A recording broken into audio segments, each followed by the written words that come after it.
Are you a scryer? The Holy Grail of Atlantis? The magic mirror? Becoming a scryer? If you feel that you are karmically qualified, you may have a calling within your heart to enter into the science of the sages. This is called the great work in alchemy. You don't have to call yourself an alchemist, but you will be studying symbology when you become a scryer. The old alchemists concealed their secrets within the art of an array of symbols. These symbols come from a wide range of sources: chemical processes, astrological symbolism, animals, mythical creatures, Hebrew, Greek, and Latin letter meanings, numerology.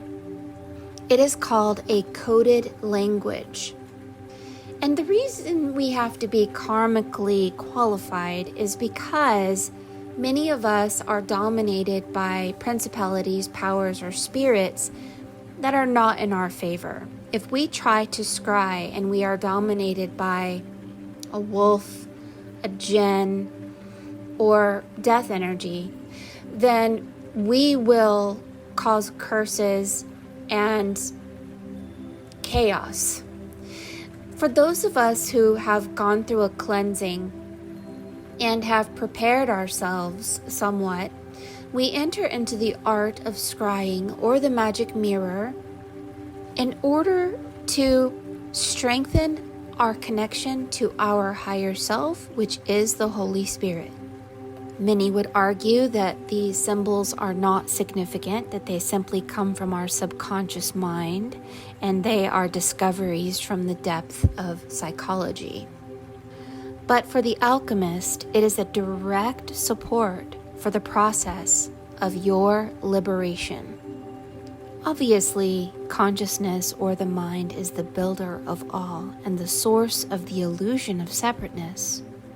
It is through this skillful use of image building, through scrying, which is called conscious imagination, that we begin to fashion the tools for our liberation. It is a creative process of spiritual projection where you begin to translate these symbols and perfect their meaning for you as an individual. And then later, your higher self may lead you to read for others.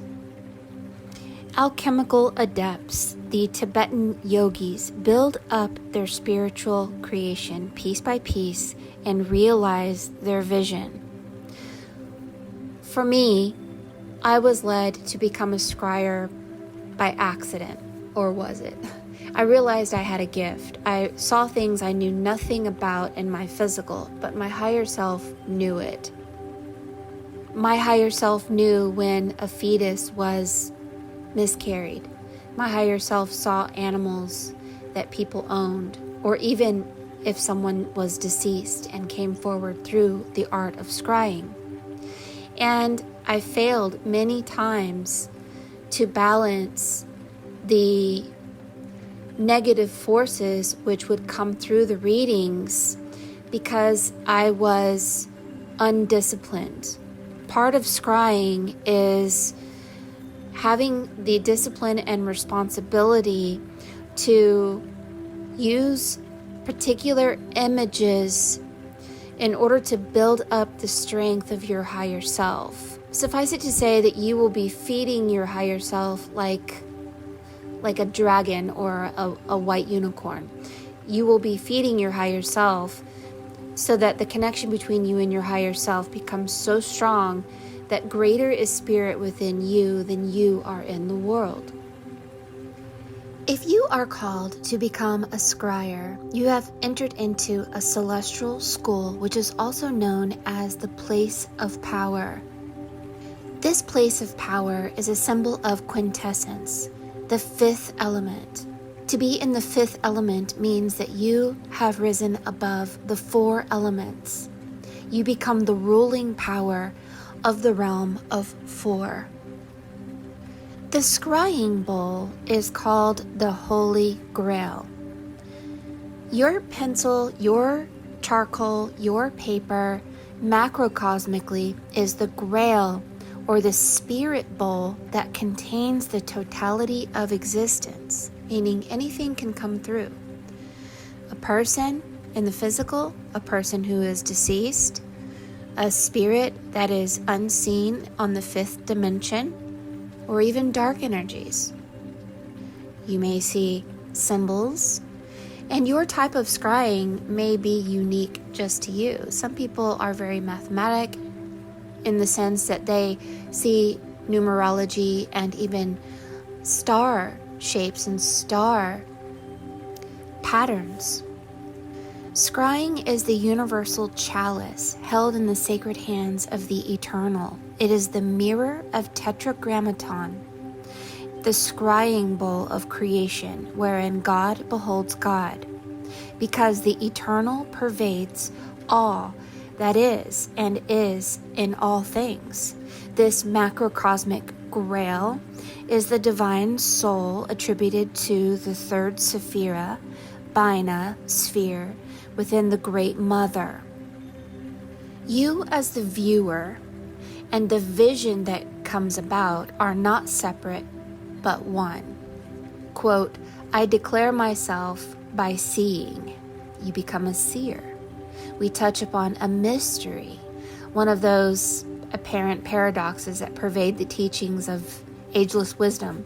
They're called the mysteries because they seek to express spiritual realities that transcend reason and form-fettered mentation, yet are limited and subject to misinterpretation by our very need to use language and imagery on sense-based experience.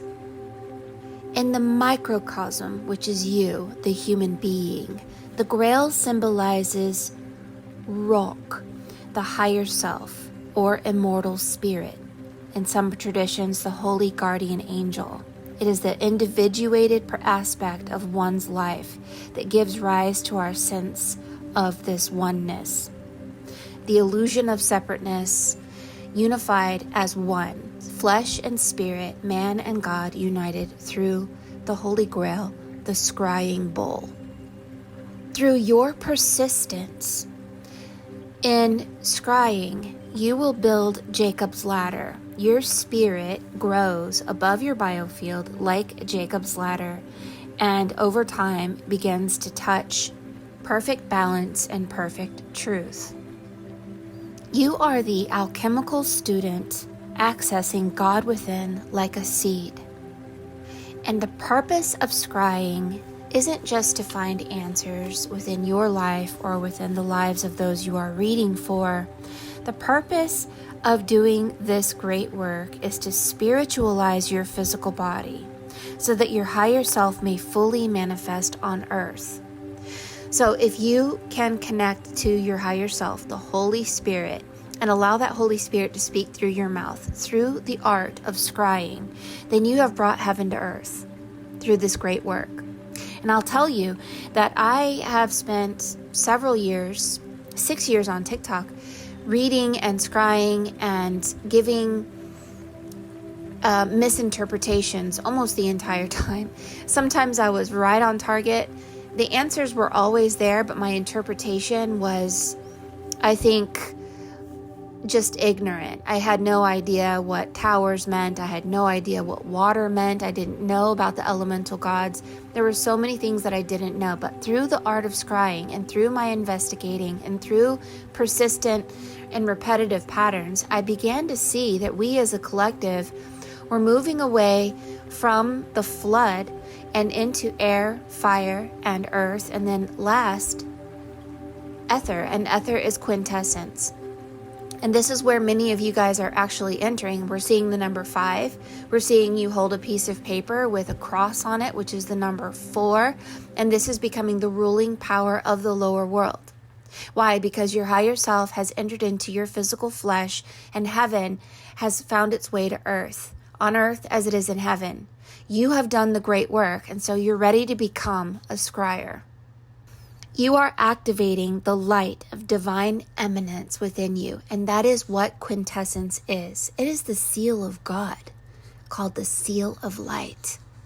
And if you are ready to receive your quintessence, I just bought myself a quintessence necklace, and we all need to wear one as a affirmation that we are ready to do the great work under the umbrella of our higher self, as we have bridged flesh with spirit, heaven and earth, and we have become chosen, and this has been willed by heaven.